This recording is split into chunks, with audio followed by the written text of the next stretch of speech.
What if the biggest problem in modern relationships isn't cheating, but double standards? Because there's a strange rule that seems to exist in dating today. A girl can look at her boyfriend dead in the eyes and say, if you like another girl's bikini picture, that's cheating.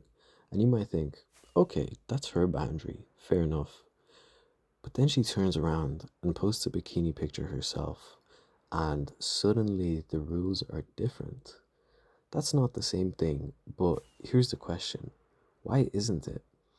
Because if liking another girl's bikini picture is considered cheating because you're giving another woman attention, then what exactly is happening when you post a bikini picture knowing hundreds of other people are going to see it?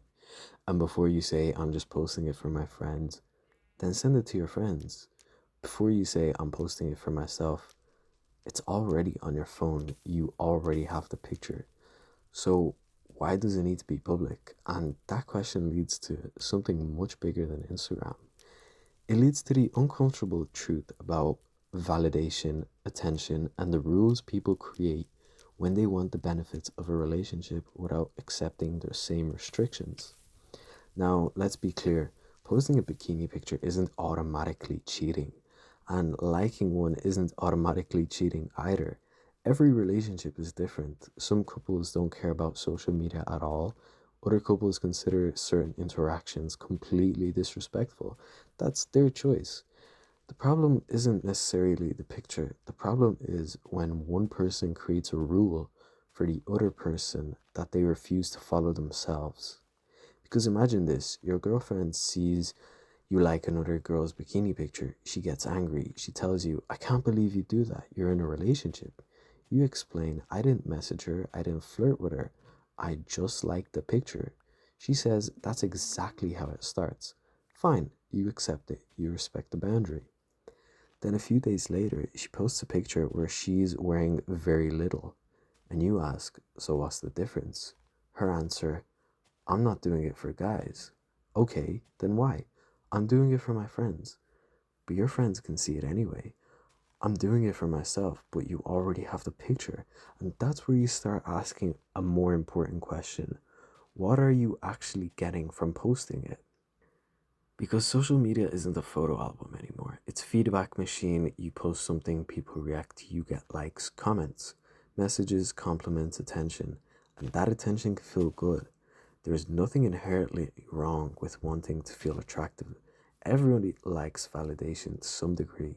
Men do it, women do it, human beings do it. But pretending validation doesn't exist doesn't make it disappear. And sometimes people aren't even consciously aware that they're seeking it. They can genuinely believe, I just liked the picture, I just felt good, I just wanted to post it. And maybe that's partly true.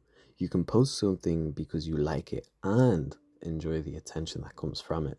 Those things aren't mutually exclusive. The real question is whether you're willing to apply the same logic to your partner, because that's where the hypocrisy becomes obvious. If you believe your boyfriend liking another girl's bikini picture is disrespectful, then you should at least be willing to understand why your boyfriend might feel uncomfortable with you posting something designed to attract attention from other people.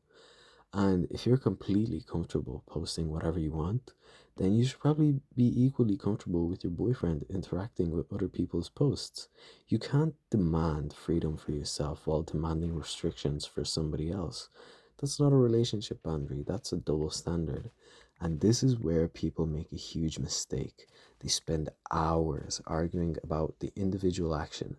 Was the like cheating? Was the picture inappropriate? Was the comment flirting? But sometimes that's not even the real issue. The real issue is, are the rules the same for both people?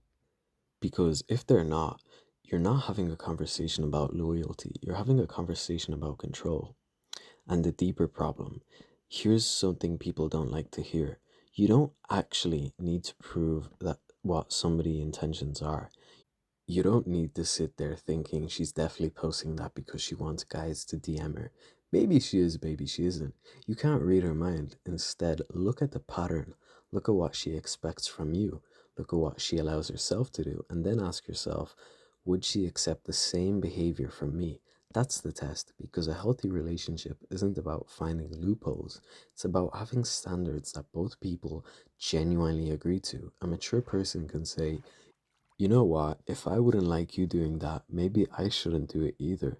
That's accountability, that's self awareness. But if every time you point out a contradiction, the conversation becomes, well, you're insecure, you're controlling, it's not the same, you're just jealous, without actually explaining why it's different, then maybe the problem isn't your question. Maybe the problem is that there isn't a good answer.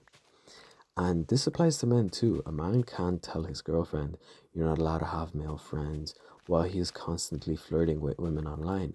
He can't demand that she never posts revealing pictures, while he's liking every attractive woman's post. He can't demand loyalty while giving himself an unlimited number of exceptions.